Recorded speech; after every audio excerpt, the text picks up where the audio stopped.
Welcome back to Tide Pod on the YouTube home of Tide Illustrated. Jack Knowlton, Tony Tsoukalis in the thick of it of off-season action for Alabama, even though there still is a bowl game upcoming. We're going to talk about that a little bit, but we're leading the show off with transfer portal. We're already here, Tony. The portal, of course, opened up on Monday. It will be open through December 28th. And actually, it will be open a little bit later for Alabama because they get an extension from their bowl game. I reread those rules the other day. So keep that in mind, Alabama fans. It will actually remain open until January 5th, post bowl game. So that's a good note to start with. And we'll get to some bowl stuff. But like I said, transfer portal happenings for Alabama. The Tide have 11 players who are in the portal already and a few targets on the horizon to possibly join the Crimson Tide as well, which is where I want to start, Tony. First with one guy in particular who entered the portal here in the last couple of days at the quarterback position. No, it's not Jalen Milroe. I think he will probably leave for a different reason. But Dylan Lonergan, of course, one of the Tide's backups, was kind of on that third string tier with Austin Mack, below Ty Simpson and, of course, Milroe last year. He entered the portal just on Wednesday, I believe. Interesting, obviously, for the quarterback room, for the future for Alabama. Kind of a guy you maybe thought this could have happened, and now, he kind of makes it official and enters, Tony. What were your thoughts there with Dylan Lonergan, and how does it maybe affect the future of Alabama's quarterback room as a whole? Yeah, Alabama was always going to lose one quarterback, probably to transfer. And then you mentioned Jalen probably going pro. That was kind of expected. Look, when you look at Dylan Lonergan, he's a redshirt freshman. He'll be a redshirt sophomore. He's going to get too old to be the third string quarterback. Same with Austin Mack, right? So one of those two guys was probably going to leave. If you're the third string quarterback, you're not getting the same practice reps as the first two, and you got to develop. And if you're entering your third year and you feel like you're not going to be at least the number two, I think you probably leave. I think that being said, I think Dylan Lonergan will probably find a job where there's a good chance he'll find a job where he's the number one. I mean, he's got a lot of talent. There's recruiting stories that I've heard from multiple sources, when he signed, that Alabama was higher on him than they were on Arch Manning. Now, I mean, take that for what it's worth, but at the same time, like, that's how revered he was, at one point in the program. Just didn't work out for him at Alabama. Alabama's got one of the most talented quarterback rooms. Obviously, Kalen DeBoer brought in his guy in Austin Mack. It just kind of seems like that's the route they're going with between those two. So now the quarterback battle, or the puzzle maybe kind of plays itself out a lot easier now. I expect Jalen Milroe, that he did say he's going to play in the ReliaQuest Bowl, and we'll get to that later. But I expect that to be his last game for Alabama and him to go pro, where he's probably a late first round, early second round pick. At least that's where I've seen him projected. And then, Ty Simpson's probably going to get that first shot to be Alabama's starting quarterback next year.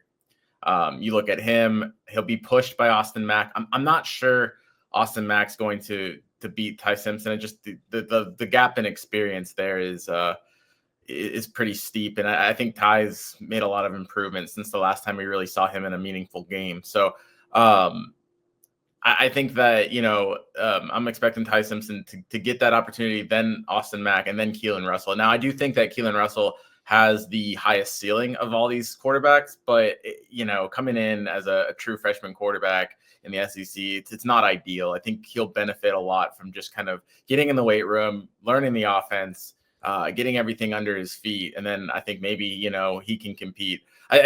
Honestly, we're getting kind of like way in the weeds here, but I mean, if Ty Simpson was to have a good year, that's kind of what you're hoping for. And then he goes pro, and then you have that battle between Austin Mack and Keelan Russell, and you're probably bringing in another quarterback too. So that's kind of where things stand at the quarterback position, and how I'd kind of handicap everything for right now. It is a blow to the depth maybe, but it's not more than Alabama can handle, and it's definitely not unexpected. Yeah, I completely agree. I think it's going to work out ultimately for both parties with the timeline you just explained. And then just have some fun with this too. I mean, I look at a guy like Eli Holstein, who went over and had success at Pitt. You mentioned, I know we were talking off air, another certain ACC school, maybe one who just hired a recent Super Bowl champion head coach, could maybe use a quarterback, maybe a boost. See Lonergan end up Well, I in mean, Bill Belichick's command. yeah, I talked with you about that earlier in the day. I'm not sure that that will be the case, but if you look at it, you know, Dick Saban was high on Dylan Lonergan, and he is friends with Bill Belichick, and so now that Dylan Lonergan's moving away from the program, I mean, I'm just putting one and one together here. Maybe he goes to Bill and say, hey, this is a guy that maybe you should look at. You know, North Carolina is going to have a lot more money moving forward, and maybe they can invest in a guy like Dylan Lonergan. I'm not saying that's the direction that they're going to necessarily go, but it's it's at least something that I just came up with in my head. It's going off of just putting one and one together. There's no sources behind that. I have no knowledge of North Carolina pursuing Dylan Lonergan at all, but it's close to home too. He's a Georgia native. North Carolina would be not that far, so. It's a fun link, perhaps, and obviously I think everyone's just excited to see what Bill Belichick does with his first roster in Chapel Hill. I still can't believe that's a reality. We had him, now Dan Mullins at UNLV. It's a wild world in the coaching ranks. But that aside, yeah, we'll see how things move forward at Alabama at the quarterback position.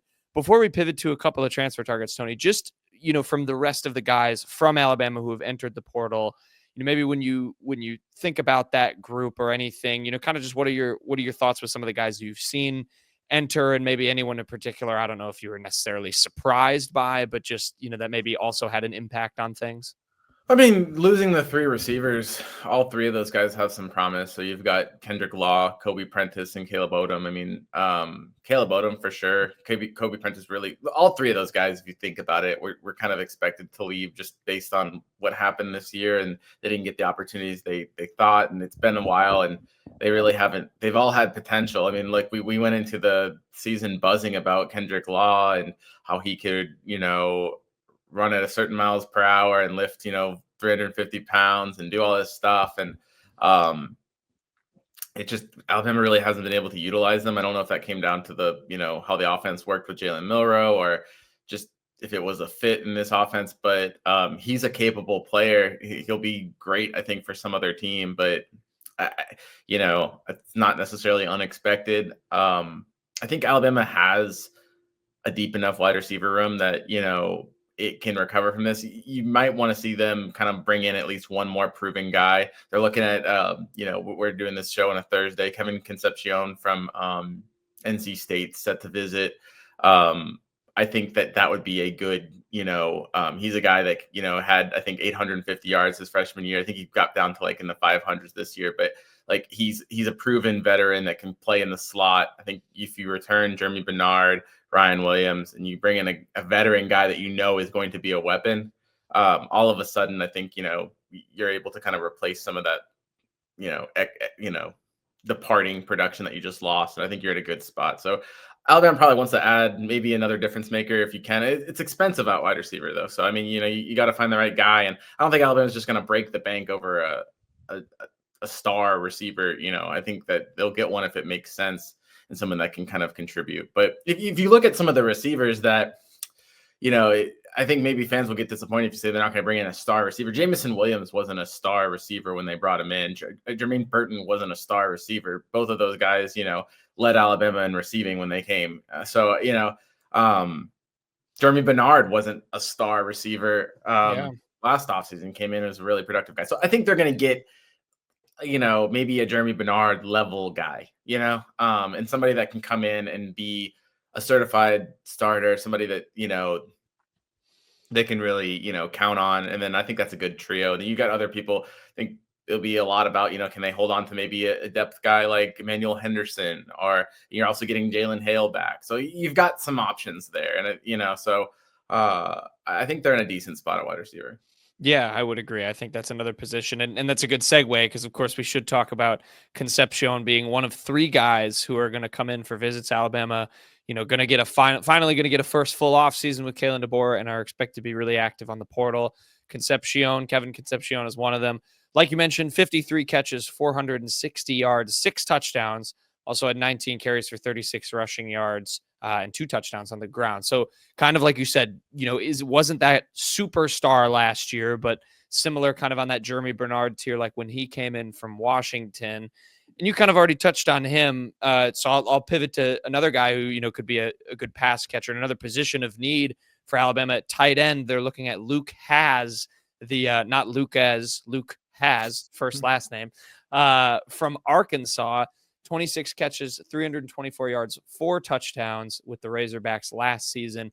What do you make of maybe the Tide's tight end situation and a guy like Hasz maybe coming in and being an impact player there? Yeah, with Alabama losing Robbie Utes and CJ Dupree, they don't really have a lot coming back in terms of experience in that tight end room. So I think, when you look at it, Luke Hasz would be much more of a need than Kevin Concepcion, because they just need some experience there and somebody that like has done it.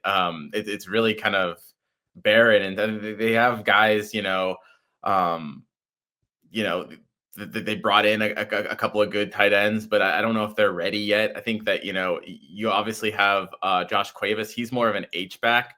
The thing I see in Luke Hasz is that he's more of that traditional tight end. He can catch, he had the 26 receptions for 324 yards.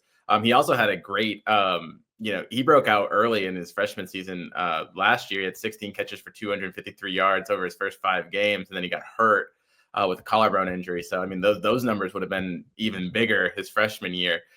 He can catch the ball, but he's a guy that can block. According to PFF, he had a 68.5 pass blocking grade and a 62.7 run blocking mark. Those are pretty good, solid. I mean, there's room for improvement there, but it's solid blocking numbers. And I think you're going to want somebody that can play that can play along with Cuevas. If you want to play 2 tight ends and play Cuevas as the H, and Hasz is the traditional tight end, I think you could do that.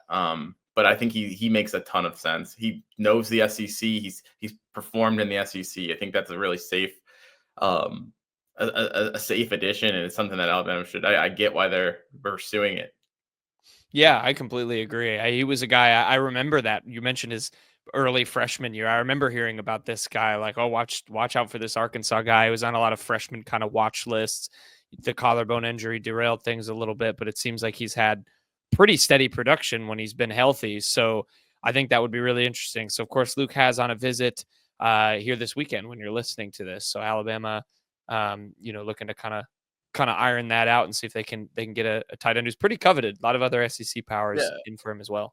And on top of the depth needs too, I mean, Alabama, we just talked about, they're probably going to have to break in a new tight end or a new quarterback, and having quality tight end options is usually something that you want with a new quarterback, especially if you're going to have one that's going to be more in the pocket, and be more of a passer than Jalen Milroe. Obviously, Ty Simpson can move. He cannot do a lot of the stuff that Jalen did with his feet. So he's going to have to rely on being in the puck a little bit more. That safety valve of having a quality tight end or a couple of quality tight ends is usually beneficial to a young quarterback, or in Ty's case, just an inexperienced quarterback. Yeah, one who's trying to get comfortable. It's a good safety blanket always to have a nice tight end to dump the ball to, and of course in the blocking game as well.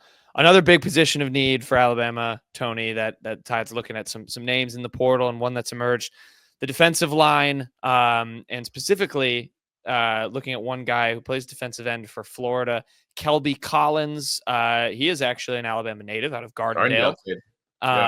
6 tackles in 6 games played last year. What do fans need to know about Collins and his sort of links to the Tide at the moment? Yeah, so that those numbers obviously don't look exciting, right? But if you look, he's a guy that Alabama really heavily pursued as a recruit. He had a really good freshman year. All SEC honors in 2023, 23 tackles, 1.5 sacks, 4 quarterback hurries. Decent numbers is as a freshman, especially. He switched positions, kind of moved more to an interior spot. That's not, that he didn't do well with that move, didn't see the field as much after struggling there. I think the thought for Alabama would probably be to move him back to like the bandit role.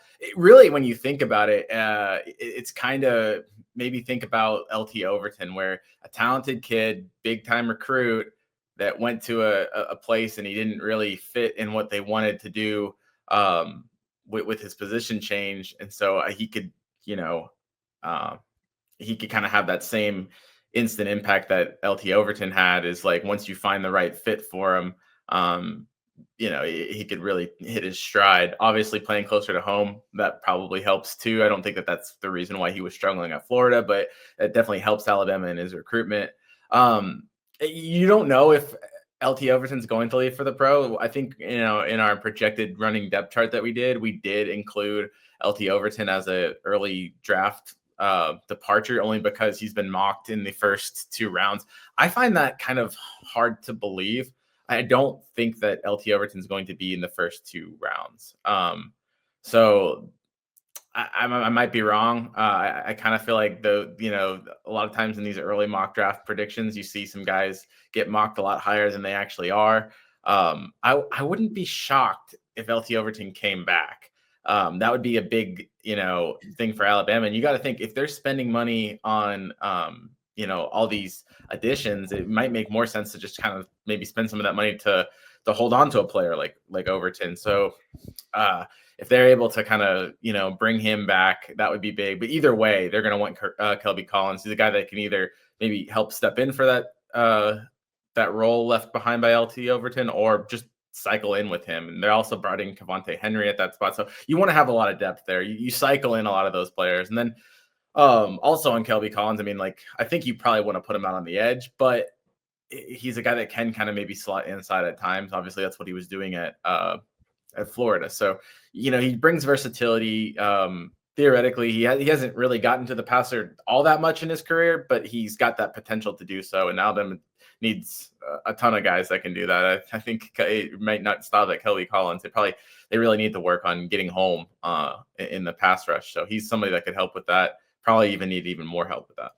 I know defensive line is just such a scrutinized position for Alabama in terms of adding names. And so I think it's, first of all, good to see the Tide already linked to one early. And I really like that comparison to Overton in terms of the production and sort of how their careers have panned out. You try a position change, things don't work, but he has that proven season at his initial position. So you can have some confidence that he can excel at an SEC level. So I think that's a reasonable assumption. Then the versatility piece, I think, is huge too, because that has felt like within this defense now, whether it's the Wolf position and the linebackers with guys like Jihaad Campbell playing all over the place. You saw it in the secondary with Mo Linguist's unit, guys switching from corner to safety and vice versa.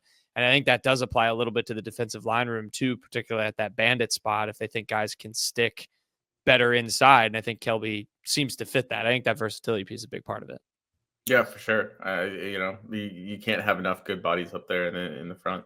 Yeah, and I think it'll be interesting to see where the Tide pursues. And of course, like you said, a Gardendale Nate, it'd be nice to increase. Only had 2 in-state.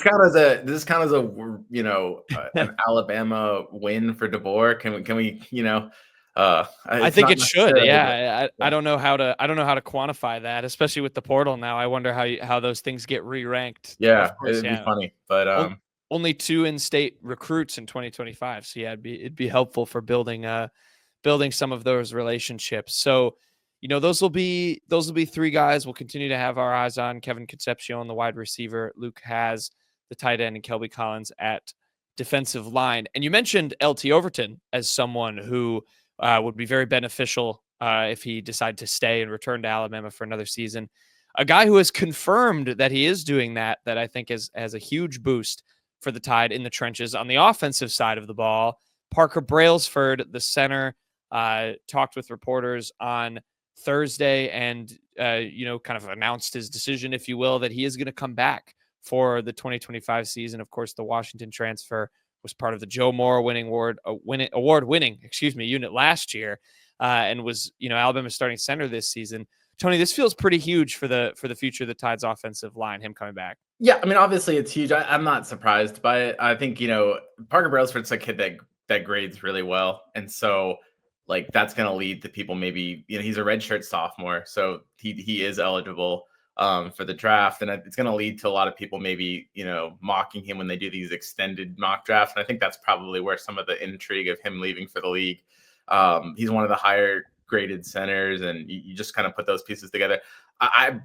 From the sound of talking to, Parker Brailsford, he didn't get the draft feedback that would prompt him to leave. I don't think I'm kind of speaking for him here, but I would be surprised if he really thought he was going to go to Alabama for 1 year and then leave. Like I said, he's a redshirt sophomore, so it's not like he's played 3 years. I think he's going to come back another year, be one of the better centers in the country. I think it's also, he's had a adjustment period where he's kind of been able to get used to the size of the SEC on a regular basis, on a week-to-week basis. I mean, it's not like he hasn't played big players in his career, but it's tough. It's a grind in the SEC, and he's gotten used to that. He said he's at like 285. I think he said he's trying to get a little bit bigger. Probably going to want to be a little bit bigger for the NFL. That being said, I don't think he has to get to like 300 or 310 to be an NFL center. I think he can probably get up to the 290s and be an NFL center. I think a lot of times people pay too much attention to the weight. Parker Brailsford is a super strong kid. He can move people. He can move himself. He can pull. So he's a talented guy. It's a big addition, or I guess retention maybe is the better word for it. But I'm not surprised by that news. And I think Alabama could have a decent offensive line. The other guy that you're probably looking to now is Jaden Roberts. He didn't have this. I would have told you heading into the season that Jaden Roberts probably goes pro. I thought he was one of the better guards. He just didn't have the season that I thought he was going to have. He split a lot of time with Gino Vandermark. I wonder, that's a guy that I'm looking for. If they can lock him down and have him come back and maybe play to that potential that we thought at the beginning of the season, that's when this offensive line starts getting pretty good. Because you also return Caden Proctor, you bring in a couple of big recruits. One of those might even start. So that's where you can kind of start projecting how good this offensive line could be. But they would have been in more trouble if Parker Brailsford was to enter the draft. So it's nice to at least not have to worry about that.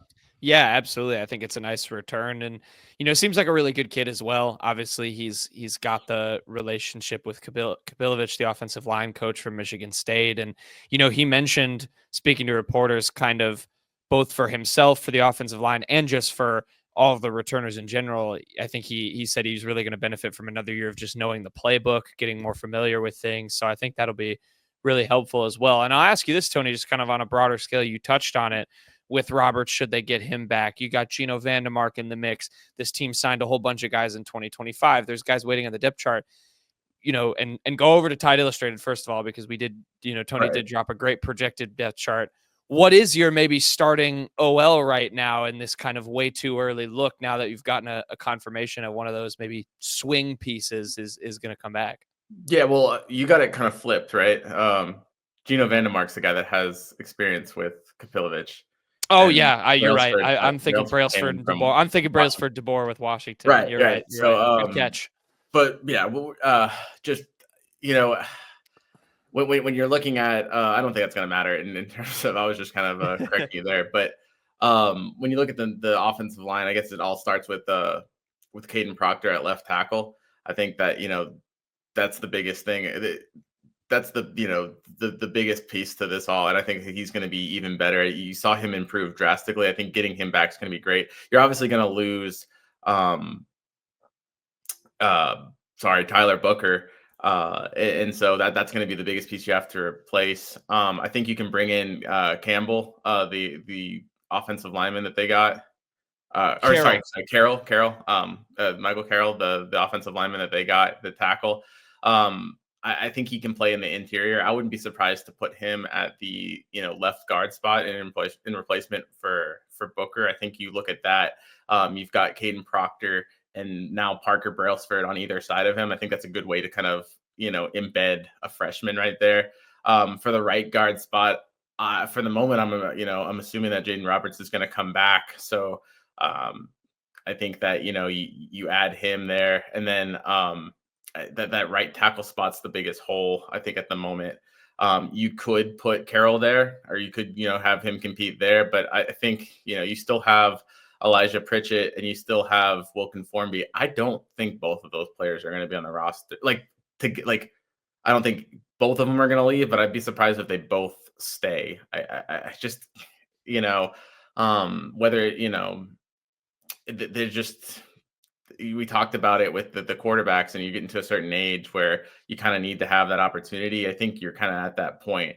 If they could convince Elijah Pritchett to stay, I think you probably have a better chance of getting Wilkin Formby to stay. But I don't know. I feel like one of those guys is probably going to transfer. So you don't have a lot of depth at the tackle positions. If they can keep them both, then, power to them. I think that, they're in a good spot because you could use the loser of that battle. I guess we'll just, the loser of that battle, you could kind of use as a swing tackle and play, left tackle or right tackle in the event of an injury. But I wouldn't be surprised to see Alabama kind of maybe pursue another tackle just for depth, maybe even someone that can come in and start. I mean, neither of those two guys were super convincing, right? So Elijah Pritchett had, a pretty rough year, and then Wilkin Formby couldn't usurp him. And then you saw some of the struggles that Wilkin had. He wasn't really ready when they put him in early in the season. So it'll be interesting to see how those two develop, and maybe if Alabama brings in a challenger. But I think, the key spots other than that would be getting Jaden Roberts back. And then, I personally think Michael Carroll is too good not to start in some fashion. Another option, you could put him at right tackle, and then maybe we talked about Gino Vandemark, maybe put him at left guard, I don't know if I think I like Carroll at that guard spot, especially early in his career. Perhaps you could put him at that guard spot and then move him to tackle when you need to replace Caden Proctor. But there's options, but I do think that's an area that Alabama probably wants to go shopping a little bit. Yeah. I think there's still some, not necessarily holes, but just places you could see reinforcements still helping this team. But I think it's interesting to look ahead, now at a what the O-line could possibly look like. Obviously, high hopes for Carroll, the 5-star out of IMG Academy. It'd be a straight IMG Academy swap, right? If he just went in for Booker, who of course came into Bama from that as a 5-star recruit. So it's worked before. IMG Academy has basically funded Alabama's offensive line for the last 10 years or so. So pretty much, yeah. So it's a proven pipeline. But yeah, there's just kind of an offensive line outlook for Parker Brailsford, who will with Parker Brailsford, who will of course be back next season. Wanted to touch on another thing, and we got to talk to a couple players along with Brailsford on Thursday, namely Jalen Milroe, Jihaad Campbell, Damani Jackson, 3 guys who all confirmed they're going to play in the bowl game, Tony, against Michigan in the ReliaQuest Bowl. And, I just wanted to, kind of do a roundup. I mean, it's interesting, obviously, when you have veterans in the position that those 3 guys are in, where, all of them could reasonably be draft picks. Sometimes there's not really as much of an incentive for those type of guys to play in the bowl game. You just rest up. But, they all insisted they're playing. Jihaad Campbell, said it wasn't even a question. It was, he didn't even do an announcement. It's just, I've been showing up to practice. I'm playing. Was never not going to play. I mean, what did maybe Jalen Milroe say about it? And just what do you make of some of these veterans being willing to play in the bowl game? Credit to Alabama, credit to the culture. You talk about the process, is it still there, or a lot of the stuff that Nick Saban implemented. I think that was a question heading into this. Before with Nick Saban, it would have been almost no question. That's just not something that Alabama does. They don't, opt out of the bowl game. It's something that they kind of held themselves to. I kind of thought, this year it's been such a disappointing season. There's a new vibe. Maybe some players just want to take this one off and head to the league. But, credit to people like Jalen Milroe, Jihaad Campbell they're definitely, NFL picks, and they don't need to play in this game necessarily, but they wanted to finish it the right way. That what Jalen Milroe said was, it's just, all about controlling the controllables, which is something he says all the time. So it's almost robotic to hear it from him. But I think with him, it's like, look, we didn't have the season that we wanted to have, but we can still have some kind of say in it. We can, I think that the 10 win mark, it means a lot for Alabama. They've won 10 wins, and every game since Saban's first season in 2007, they didn't do it. But every season since, they've done that. Players are really proud of that streak. They obviously have an opportunity to win 10 games in this bowl game. I think they should. I mean, this is a better team than Michigan, so I think the players kind of know that. They want to prove that they're a better team than maybe they showed this season. And then also, I mean, I don't think you're going to get many people admitting this, but it's a revenge game for 90% of this roster, because not only is it a revenge game for the Alabama kids, it's a revenge game for the Washington transfers that were beaten by Washington in the national championship game. So you got the Alabama kids that lost in the Rose Bowl in the semifinal, and then the Washington kids that lost in the final. I think they're going to want to have some kind of payback. Now, it won't be as sweet as winning a title, but it kind of adds a little bit more incentive to playing in this game. So I could see, talking to the players, it seems like they would have played regardless. But I think the matchup against Michigan is a lot more than, let's say, an Illinois or Duke at some of the other bowl games that they were kind of projected to. I think now that it's Michigan, it's a sexier matchup. It's a revenge game. I think that that kind of might, if players were close, I think that might have moved the needle just a little bit in the direction of playing. You were just put into the brain of the makers of every bowl game, because that's exactly why they did it, right? You add in those narratives, you have that revenge factor. So, yeah, I agree. I asked Jihaad Campbell about that. He very much did play coy and said, we're just focused on ourselves. But I sure as hell would see that jersey and want to beat them after what happened last year. So I think that's a really good point. And yeah, I agree. It was interesting to see, sort of that standard maintain itself, right, of those veterans being willing to play in those games. And kind of on Milroe specifically, and, perhaps I'm overreaching here a little bit, but of course the bowl game too is a chance to see, possibly some of the future. We talked about it last show with the quarterback position, specifically guys like Mac Jones having a chance to really kickstart their next season when they're going to be taking over in the bowl game effectively. And now with Milroe starting, I mean, in your eyes, does that hinder things at all with what you can do maybe at quarterback and how you can go there knowing, he's probably going to take the majority of the reps, especially if it's a close game that Alabama clearly wants to win? Yeah, so it's weird. You can look at it two ways. In this grand scheme of just winning this game, obviously you're going to want your starting quarterback to play. So Alabama is happy about that. It would have been kind of neat to see an audition for Ty Simpson. And, the biggest thing it would be is it's not so much the extra reps, although, Ty hasn't had a lot of meaningful reps throughout his career. He's usually come in when the game was over or for like one play if Jalen Milroe lost the helmet or something, Right. I think it'd be cool to see him get that first start and to get extended reps against a good Michigan defense. But it's probably not going to matter too much. It would matter in momentum. I think, you saw what Mac Jones did in the Citrus Bowl, ironically enough, against Michigan. And you kind of saw the momentum he built heading into that 2020 season where he, I think he put together the best season by an Alabama quarterback ever. Could Ty Simpson do, get the same momentum? Maybe, but I feel like Ty Simpson will be fine. It's really a matter of, how big of a spring it's going to be for Simpson and Mac if Jalen Milroe decides to go to the pros. So I don't think it's just devastating that for their progression that Milroe decides to play in this game. You probably spend a little bit more time on them in bowl prep than you would if it was just a regular week. So they'll get that development as well.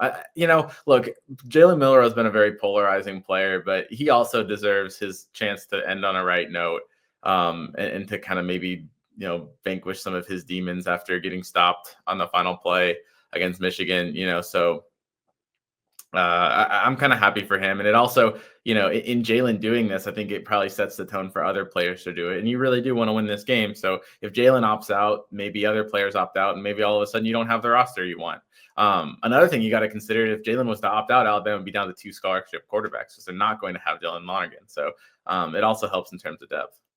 It's a great point. Yeah, you have a punter. Maybe James Burnip would have had to take snaps in that situation. You have some sort of I think you have like Cade Carew there just a walk on. If you get down to that, you're probably just gonna go, give it to a walk on and just say, "Good luck, kid." Yeah, have fun. Maybe that's a whole nother story that could emerge. But yeah, I think you make a really good point, particularly about Jalen and having that opportunity to, put one more stamp on yes, and at times polarizing career, but still a strong one for the most part at Alabama. So I think it'll be fun to watch them, as well as all over the board what young players maybe make the most of their extended opportunities. And of course, like there's more in the weeds things like the bowl practices and stuff like that being really helpful to kind of set the tone. Jihaad Campbell talked about that, of it being sort of a culture setter and just extra opportunities for extra reps. So Kalen DeBoer put it simply during his bowl teleconference. He's like, we want to be playing football. We don't, what else would we be doing right now? So Sure. That's what it all comes down to in the end anyway. So I just thought that was an interesting note. But yes,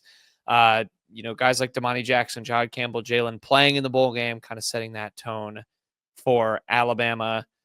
There's some notes on the roundup on the football sphere, but of course, Tony, as we segue into this off season, of chaos and transfers and speculation and guys leaving, guys joining for football, we still got games to talk about on the hardwood for Alabama basketball. Sure. I promised it last show, and we're getting close to conference play here. This will segue to a lot more basketball content. We're going to start it right now. I'm laying the gavel down. Basketball is in season officially. Even though they played 9 games. But that said, Alabama plays its biggest rival in the sport on Saturday when it hosts the Creighton Blue Jays. Of course, the long-storied rival between the team from Omaha and the team from Tuscaloosa. Creighton's coming down. They won this game by 3 last year. And I wanted to just do a quick prediction and a player to watch here as Alabama faces Creighton. But I'll ask you before, this, and you can just answer it as informally as you like. Just your general impressions of Alabama through the first 9 games here. They're still number 8 in the country, have had some good wins, suffered some losses as well. Didn't win the Players Era tournament. But yeah, just your kind of a summation of the team so far before we do a quick prediction for Saturday. I don't know how you couldn't be positive about this team. I mean, obviously, it had to kind of grow through some of those wins against tough competition. Didn't always look super pretty, but I mean, they got the job done. And I think they're kind of hitting their stride, beating the doors off of North Carolina in their own gym. It seems like that was like a month ago because it's been, it was this 10-day layoff between games. But, that was really, encouraging to see. You got wins over Houston and Rutgers in the Players Era tournament. You got a win over Illinois. I mean, your losses came in a championship game of a highly competitive tournament and then on the road at Purdue, so I think that, Alabama's in a good spot. They're playing like a top 10 team. I think that they're one of the best teams in the nation. They'll compete with, Auburn and Tennessee for the SEC title. And, I'm pretty encouraged. The only thing I guess that, the downside of it would be you lost your sharpshooting guard, Latrell Wrightsell, for the season. But I mean, Alabama is so spoiled for riches that now they're going to unredshirt Houston Millett, who was going to be the replacement for Latrell Wrightsell next year. So really, you're just swapping out those 2 years because now you'll medical redshirt Latrell Wrightsell probably. And then you'll just play Millett this year. And I think you're probably losing a little. I think Latrell Wrightsell's a better player maybe than Houston Millett, but I don't think the drop-off's actually that bad. Well, he's a big time player. Yeah. And people see a red shirt and they're like, oh, maybe he's not that good. Like he was going to be a big time player next year. And he's going to be a piece for Alabama this year. That's going to be really important. So I like what Alabama has moving forward. They obviously don't want to have any more injuries, but it's crazy you were able to survive an injury from a star player and maybe not even miss a beat. Yeah, no team, the very few teams I've ever seen are able to call upon a guy and say, hey, we're going to burn your red shirt, but we're going to do it in the Dean Dome against North Carolina. And then the guy goes out and he hits 2 threes and they finish with a positive plus minus with him in. He gets 2 steals. Yeah. Like the drop off, looked at least in that game like it didn't exist. And there will be some, you're right. But yeah, I think that's the probably summation of the depth, the depth and the way they put this roster together in the offseason is already kind of showing with being able to turn to a guy like Millett. And then, like you said, you're going to get Chris Youngblood back. Possibly we'll hear from Nate Oates on Friday. We recorded this on a Thursday. Might get Chris Youngblood back as well as soon as that Creighton game, and obviously for conference play, and that's going to be huge. That's another fifth-year guy who can shoot 40% from 3 and play defense. So it's almost like Latrell Wrightsell. I mean, obviously they didn't want him to get hurt. Let's. But like, if he was going to get hurt, got hurt at the perfect time because he got hurt quick enough that soon enough that he didn't have to he could still get medically redshirted. Right. But he was able to play long enough that you kind of extend the bridge until you get Chris Youngblood back. Obviously now you're getting Millett too in the mix. I mean, it was kind of a perfect storm of not a perfect storm, but it's as fortuitous as you can be in an infortuitous situation. Yeah, completely agree. Yeah, it bridged the gap because you also look at Millett. If this injury happens in late February, you're like, well, season's almost over. He's probably not red. Yeah, he's not coming off his red shirt. So yeah, very good point.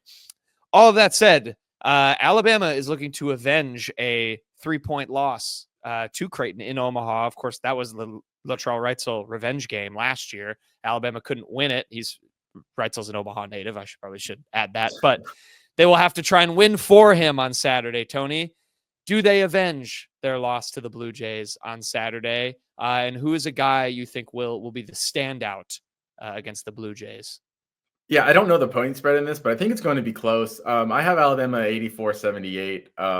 I think, obviously people are going to talk about Cockbrenner, and this is the kind of game that you brought in Cliff Amore for, is to stop a guy like Cockbrenner. I think he'll probably do a better job than Alabama did stopping him, last game. But the guy I think that's going to make the difference is Mark Sears.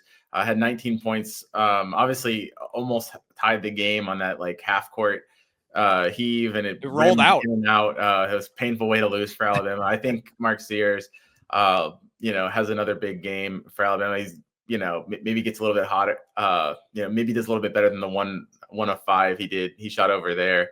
But this is the kind of games that, in front of a home crowd, I think he can kind of get really hot. He's obviously one of the best players in the nation. So I'm picking him. I also think Cliff Amore, though, will be able to kind of hold his own more, and Alabama's can't get pushed around by bigs like Cockbrenner, obviously Zach Edey last year. They're going to be able to kind of go more toe-to-toe with some of these teams that have these elite bigs. Yeah, I think that's going to make the difference in the game for me. Creighton as well, Alabama lost Latrell Wright. So Creighton, one of their best guards, their second leading scorer, Pop Isaacs, also one of the best names in college basketball. He went down for the season as well. So they're not going to have him. That's notable for me. And I really like what you said. I think Clifford Amore makes the difference against Ryan Kalkbrenner. He's a very good scoring big. He's probably going to, have a decent night, but I think Amore is the perfect guy to put on him to occupy him. And to me, that frees up Grant Nelson, who I think will have a good game against Creighton. I think it'll be sort of in a similar sense to how he played against Illinois. I don't know if he'll have quite the 3-point shooting burst that he did when he made those 3 threes in the I think it was like a 5-minute span against Illinois, but I think him not having Kalkbrenner constantly on him. Last year, he was defended by Baylor Shireman from Creighton, who they played against each other a ton when they were both in the Summit League. Shireman's gone. I don't know if Creighton has the guys to defend Grant Nelson. They're going to probably put a sophomore and a freshman on him. So I think he's going to have a really good game. I've got Alabama winning this one 95-87. A little bit of a wider margin, but I like the Tide in this one as well. Alabama was 4 of 22. I was just looked at that from 3 in that game against Creighton. So that's another thing to point out as well. I don't think they're going to be 4 of 22 again.